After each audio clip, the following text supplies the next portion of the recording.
Welcome back everyone, hope you're having an awesome day, and today we're going to go through the 1.13.1 patch notes for Avatar Generations. This is like your big Azula update. I'll leave a link down below to the Avatar Generations Discord as well. If you want to see this firsthand, you can go through it, read through it, do whatever you need to do. But yeah, we'll just go through everything that's coming through. As you can see, we've got quite a big update coming out, so let's just go through it together. First off, all the content below will be available after the scheduled maintenance, tentatively scheduled for August 29th, 9 AM PT, which is going to be August 30th, 2 AM, I'm pretty sure, in like Australian time. So we're a little bit behind, but what they'll do is that's the maintenance, so everything will get shut down, all the servers and that, shut it down for maybe an hour or two or whatever, throw in the updates, download all the assets, and then it'll go back live. And then a couple hours later, all the banners and stuff should like go when the reset happens. So when that daily reset happens on, I would assume August 29th for a lot of people, August 30th for Aussies, we'll get the Azula banner, and fingers crossed we get lucky on that. Next, we've got the new exploration scenario, Glacial Temple, which is a Fire Nation expedition, so make sure your Fire Nation units are ready. Available after clearing the Hedgeman's Folly exploration objectives. So if you like, I'll leave a link up the top to the Hedgeman's Folly run through we did. We used all the Earth Kingdom soldiers and that, and we beat that pretty easy. So we'll go through that. If you need help and you want to see that, go for it. Just heads up, Zhang will carry you, so don't worry too much about it. Team Azula boss battle. A new boss battle has opened up against Azula, Mai, and Tai Li. Create a team of your best fire and water benders to take down and earn various rewards, such as, including Chaos Ascension materials. So two cool things here. Firstly, fire and water benders are finally getting their second boss battle. Earth, air, and special units all had 2 boss battles they could do. So if you had the resources, you would be doing 10 boss battles a day. You get 10 points towards that mastery being finished. Water and fire benders had to slog it out basically twice as long. So they only had 5 battles a day. Now they're adding another one, which is good. And on top of that, Chaos Ascension materials, which is always nice. We've got Azula and Mai coming out. They are Chaos units. So getting some extra materials there to level them up is nice. Region resource streamlining. All the region resources previously earned and used to fight boss battles have been removed and changed to the new boss shard item.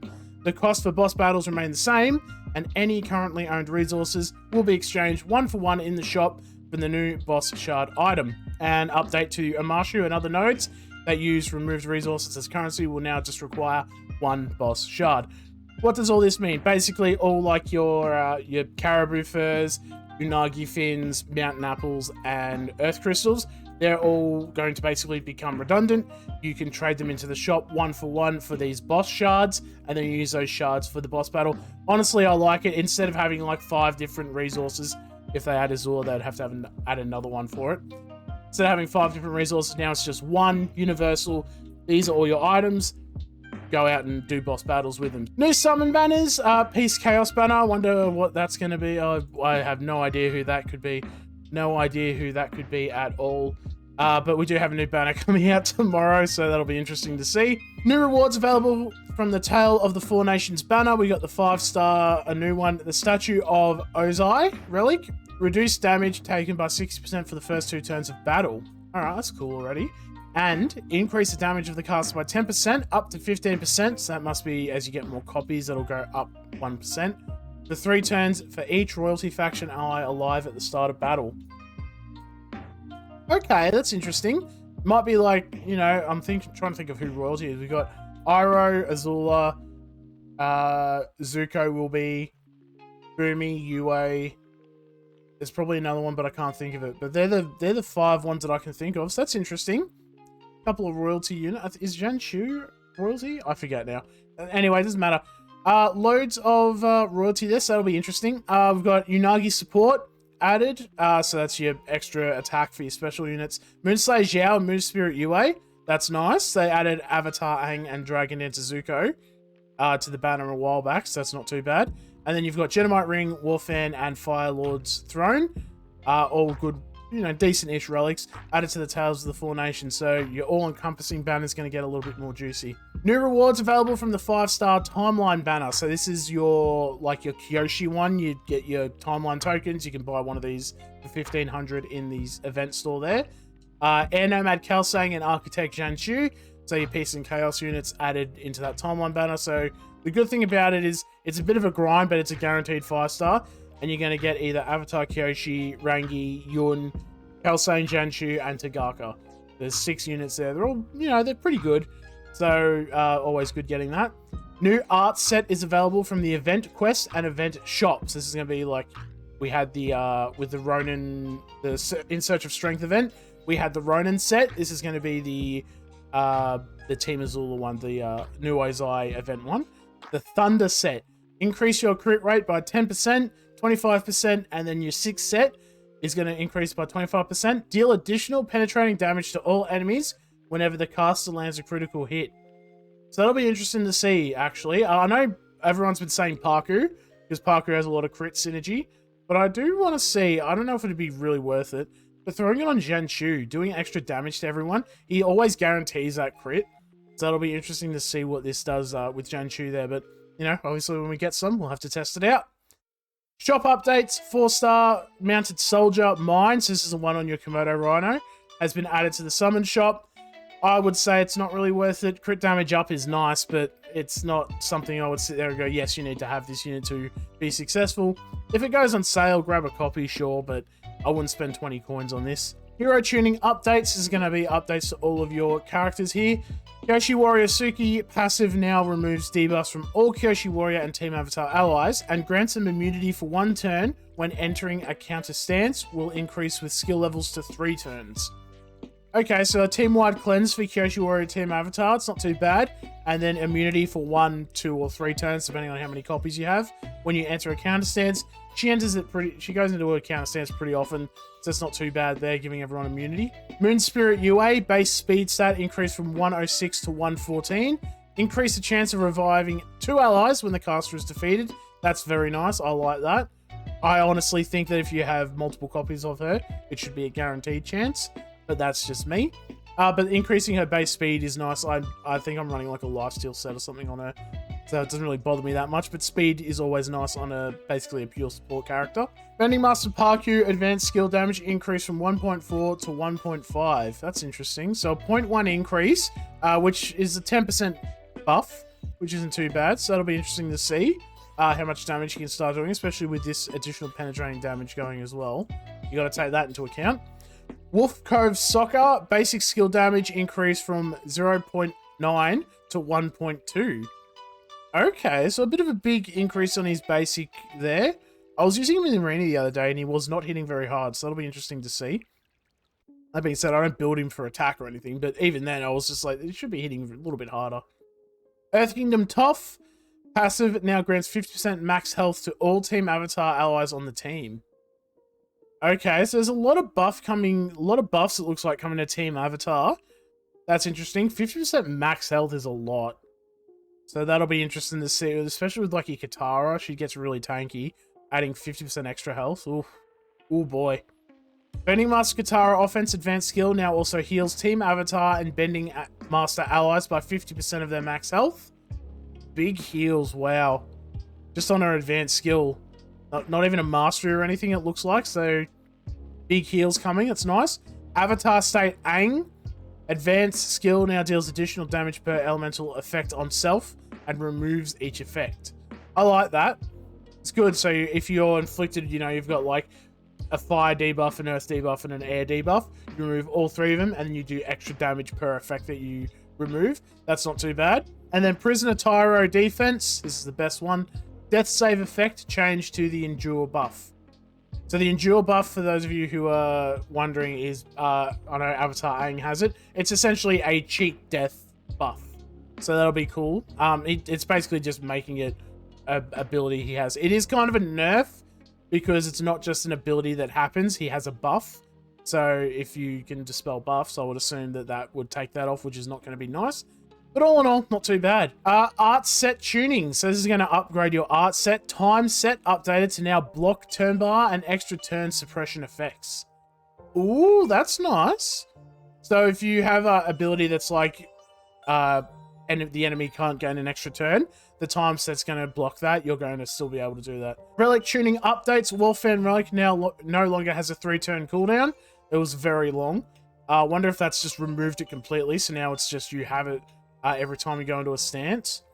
Warden's Tower turn bar increase amount decreased from 15% to 10% at base.